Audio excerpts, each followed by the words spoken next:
Oficialmente, o presidente José Ramos Horta foi posto Brasília de Jesus de Souza, no dar vice-ministra Finanças FON, onde substitui Felícia Cláudia Cruz Carvalho.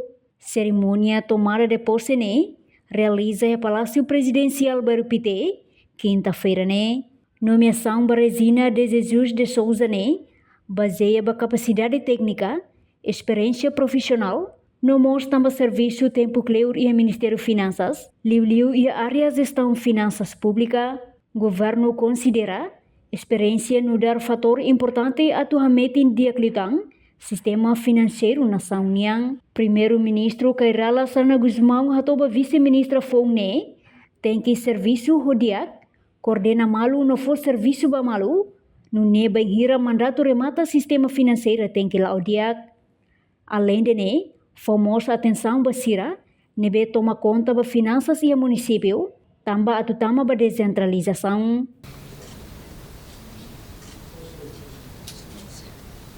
Vice-Ministra das Finanças FON, a conhecer a Ministra, a conhecer a Senhora Irene, o Luke, hoje, antes de mais tomar posse, diretora de Tesouro. Competente, responsável, também temos processo dia sistema financeiro no governo cria, onde muda e tem sistema nem manca, feito nem rua sei cá de dia sistema financeiro e Timor.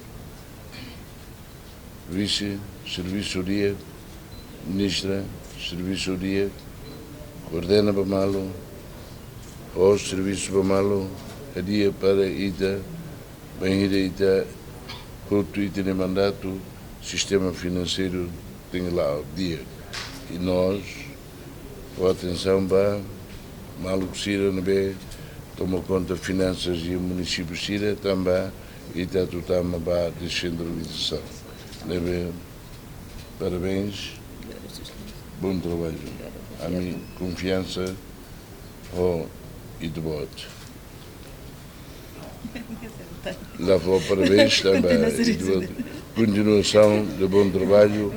Ao sei, exige bem na rua, serviço, ao o lume, integridade. Muito bem. Bela mano.